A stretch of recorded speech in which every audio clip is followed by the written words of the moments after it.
जय हिंद। स्वागत है आप सभी का।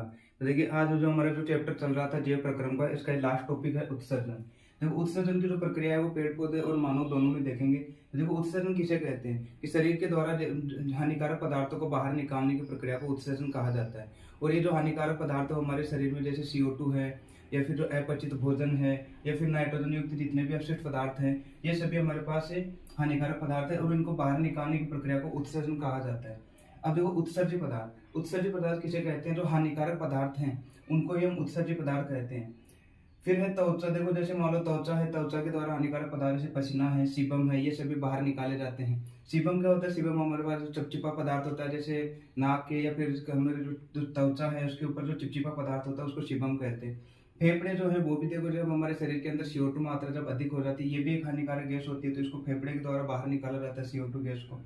फिर है वृक्क। किडनी। देखो, किडनी जो है वो नाइट्रोजन युक्त पदार्थों को बाहर निकालती है। अब देखो, सबसे पहले हम देखते हैं कि मानव उत्सर्जन तंत्र की, मानव में उत्सर्जन की प्रक्रिया वो किस प्रकार संपन्न होती है। तो मानव में जो प्रमुख उत्सर्जन तंत्र है वो हमारे पास है किडनी। तो किडनी जो है वो कैसे कार्य करता है? देखो, मानव शरीर में किडनियों की संख्या 2 होती है। अब किडनियों की संख्या 2 होती है और ये जो मूत्र वाहिनियों के द्वारा जुड़ी रहती है, और उसके बाद वाला जो भाग है वो मूत्राशय होता है और अंतिम भाग मूत्रमार्ग। अब देखो, इसके अंदर जो ब्लड जाता है तो ब्लड का जब फिल्ट्रेशन होता है, तो ये फिल्ट्रेशन के बाद जो इसमें हानिकारक पदार्थ बाहर आते हैं तो इस मूत्रवाहिनी में आ जाते हैं और इसको मूत्राशय में भेज दिया जाता है, और फिर समय समय पर इसको मूत्र मार्ग के द्वारा बाहर निकाल दिया जाता है। तो इसके अंदर हम ये देखेंगे कि जो मानव उत्सर्जन तंत्र के अंदर किडनी है वो कैसे कार्य करती है। किडनी में ऐसे क्या लगा हुआ है कि जिसके कारण ये रक्त का फिल्टर कर देती है और अपशिष्ट पदार्थों को बाहर निकाल देती है। तो सबसे पहले देखो, हमारे पास मानव उत्सर्जन तंत्र के अंदर जो प्रमुख रूप से जो कार्य करने वाला अंग है वो किडनी है। तो किडनियों की संख्या हमारे पास इसमें 2 हो गई। फिर किडनियों के बाद में अगर हम बात करें कि जिसमें से ये अपशिष्ट पदार्थ बाहर होकर निकलेगा और वो मूत्राशय तक जाता है, तो देखो ये हमारे पास है मूत्रवाहिनी, और ये जाकर फिर जब ये हमारे पास अपशिष्ट पदार्थ है वो मूत्राशय के अंदर जाकर इकट्ठा हो जाता है, और इसकी कैपेसिटी लगभग आधा लीटर धारण करने की होती है, और फिर जब मूत्र मार्ग के द्वारा इसको बाहर निकाल दिया जाता है। तो मानव उत्सर्जन तंत्र में मुख्य रूप से कौन कौन से भाग लेंगे? किडनी जिनकी संख्या 2 होती है, मूत्रवाहिनी जिनकी संख्या 2 होती है, मूत्राशय जिसकी संख्या 1 होती है, और मूत्र मार्ग। तो ये है अंग। अब देखो, हम देखेंगे कि किडनी के अंदर ऐसे कौन कौन से और छोटे छोटे अंग पाए जाते हैं जो इनका फिल्ट्रेशन करते हैं। अगर हम एक किडनी की बात करें तो देखो, लगभग जो किडनी की संरचना होगी वो इस तरीके से होगी, इस तरीके से। और इसके अंदर देखो, शंकु के आकार के पिरामिड पाए जाते हैं, और ये जो शंकु के आकार के पिरामिड पाए जाते हैं इसमें इनकी सतह पर बहुत छोटी छोटी नलिकाएं पाई जाती हैं। इस तरीके से बहुत छोटी छोटी नलिकाएं पाई जाती है, और इनकी संख्या लाखों में होती है। इन छोटी छोटी नलिकाओं की संख्या लाखों में होती है, और एक किडनी के अंदर लगभग 1 मिलियन से लेकर 1.5 मिलियन तक होती है। 1 मिलियन से लेकर 1.5 मिलियन तक इनकी संख्या होती है। और ये जो है, इसको छानने का जो कार्य करती है यही हमारी छोटी छोटी नलिकाएं करती है, और इन छोटी छोटी नलिकाओं को हम वृक्कांग या नेफ्रॉन कहते हैं। इसलिए वृक्कांग या नेफ्रॉन को हमें मानव उत्सर्जन तंत्र की इकाई भी कहते हैं, या फिर किडनी की जो इकाई है उसकी वृक्कांग या फिर नेफ्रॉन को कहा जाता है। अब देखो, इसके अंदर जो छोटी छोटी नलिकाएं, मुख्य रूप से जो इसमें नाइट्रोजन युक्त अपशिष्ट पदार्थ हैं उनको बाहर निकालने का कार्य छोटी छोटी नलिकाएं करती है, वृक्काणु करती है। अब वृक्काणु के अगर हम डिटेल अगर इसको देखें फोटो, तो वो इस तरीके का होता है। अब वृक्काणु के अंदर हम देखेंगे कि इसके अंदर जो ब्लड है, ब्लड में से अपशिष्ट पदार्थ कैसे बाहर निकलते हैं, इसकी पूरी प्रक्रिया देखेंगे वृक्काणु के अंदर। अब देखो, वृक्काणु की जो नामांकित चित्र वो इस तरीके से होता है। अब इसमें इनके देखो कुछ भाग होते हैं, तो सबसे पहले हम भाग देखते हैं कौन कौन से होते हैं। देखो, वृक्काणु का जो ये बाहर वाला जो कटोरीनुमा जो संरचना होती है, इस कटोरीनुमा संरचना को हम बोलते हैं बोमेन संपुट। बोमेन संपुट या इसको बोमेन कैप्सूल भी कहते हैं। ये जो कटोरीनुमा संरचना है वो इस तरीके से है, इसको बोमेन संपुट कहा जाता है। और इसमें जो ये धमनियों का जो जाल होता है, इन नलिकाओं का जाल होता है इस तरीके से गुच्छों के रूप में। अभी इन गुच्छों को हम कहते हैं कोशिका गुच्छ या फिर ग्लोमेरुलस। ग्लोमेरुलस ये कोशिका गुच्छ कहा जाता है। तो हमारे पास ये 2 भाग हो गए। फिर ये देखो, इस तरीके से जो नलकी बनी हुई है और ये घूमकर फिर ये ऊपर जा रही है यहाँ तक, इस भाग को हम कहते हैं नलिकाकार भाग।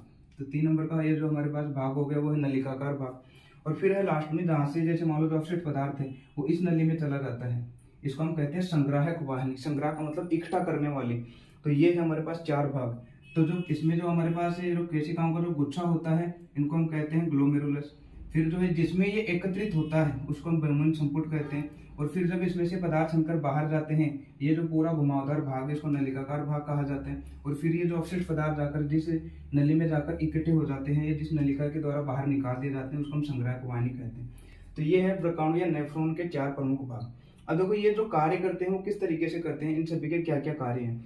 देखो जो ग्लोमेरुलस है इनके ऊपर भी देखो छोटी छोटी ऐसी नलिकाओं का जाल होता है इनके ऊपर इस तरीके से, और ये जाकर शिराओं से जुड़ी रहती है। देखो ये तो धमनी थी और ये शिराओं से, क्योंकि नेफ्रॉन की जो क्रियाविधि है उसको हम 3 चरणों में विभाजित करते हैं। पहला है निस्यंदन, फिर 2 नंबर पर है पुनः अवशोषण और 3 नंबर पर है श्रावण। निस्यंदन का मतलब होगा छानना, तो सबसे पहले जो प्रक्रिया होगी वो छानने की क्रिया होगी। फिर है पुनः अवशोषण, फिर ये जो आगे भाग जाएगा उसमें से कुछ पदार्थों का अवशोषण होगा। और फिर है श्रावण, जो शेष बच गया पदार्थ वो आगे जाकर इस संग्राहक वाहिनी में एकत्रित हो जाएगा। तो देखो इसकी प्रक्रिया हम कुछ इस तरीके से समझते हैं, जैसे मान लो बाहर अगर कोई शादी का प्रोग्राम चल रहा है और यहाँ से जैसे मान लो धमनी के अंदर से ब्लड आ रहा है, वो हमारे पास इसमें बारात की तरह आएगी। और फिर यहाँ पर जैसे मान लो भोजन का कार्यक्रम हो रहा है और यहाँ पर जो दरवाजे है, दरवाजे पर ग्लोमेरुलस का कार्य है यहाँ पर, कि जैसे मान लो कि इसमें देखना कि किस किस को बुलाया है, कौन कौन आया है, और जो जिसको नहीं बुलाया है वो भी कौन कौन आया है। अब देखो ये यहाँ पर जो जाल होता है इनके ऊपर, ये इनको जैसे मान लो कार्य दे के रखते हैं ग्लोमेरुलस को, और कहते हैं कि जिनको केवल बुलावा दिया उन्हीं को आगे भेजना, और जिनको अगर नहीं दिया है और जो बिना बुलाए आए हैं उसको आप आगे भेज देना। अब देखो जब ये अपवाय धमनी के द्वारा जब इसमें से रक्त आता है, इसका मतलब ओटी अभी इसमें रुधिर आ रहा है और इसके अंदर RBC, WBC, platelets, glucose, amino अम्ल, जल, यूरिया, लवण, ये सभी इस रक्त के अंदर घुले रहते हैं। तो आरबीसी, डब्ल्यूबीसी, प्लेटलेट्स वगैरह बड़े कण होते हैं जो यहाँ से सीधे अपवाय धमनी में चले जाते हैं।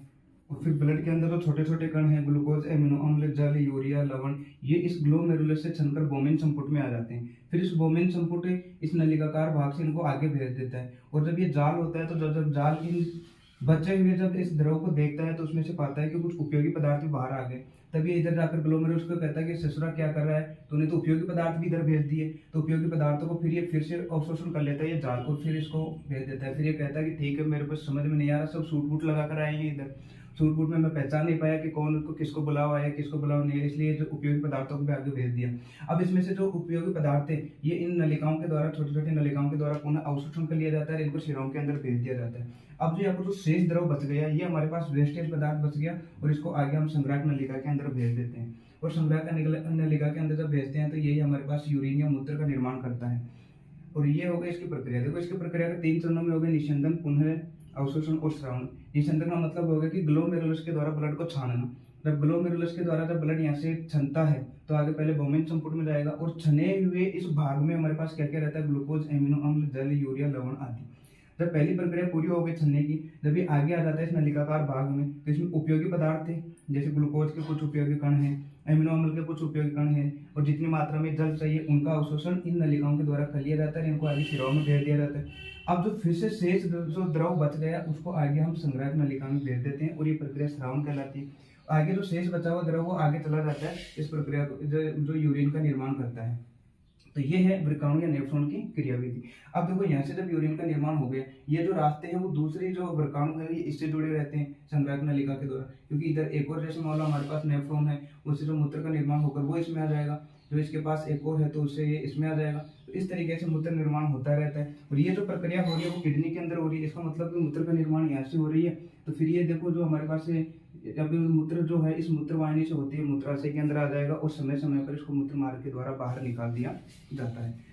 अब यहाँ पर एक चीज और ध्यान देने की, यहाँ पर देखो इसमें 2 नलिका दिख रही है, वो एक तो हमारे पास धमनी और एक है शिरा। तो धमनी और शिरा देखो क्या कार्य करते हैं, धमनी के अंदर ओटी युक्त रुधिर आएगा, और ओटी मतलब दोनों तरफ जा रही है नलिका, इस किडनी में भी इस किडनी में भी। जब ये अंदर जाएगी तो ग्लूकोज का विघटन होगा, तो इसका मतलब CO2 गैस निकलेगी, और CO2 गैस वाली जो एक और नलिका इधर से आ रही है, इधर से आ रही है, तो ये दोनों शिराओं से जुड़ी हुई है। तो इसका मतलब है कि O2 तो धमनी से आता है, CO2 शिराओं से जाता है, वो वापस ये जो है CO2 तो हमारे पास हृदय से होती है, फेफड़ों तक भेज दिया जाता है, फिर फेफड़ों से CO2 गैस को बाहर निकाल देते हैं। तो ये है मानव में उत्सर्जन की प्रक्रिया।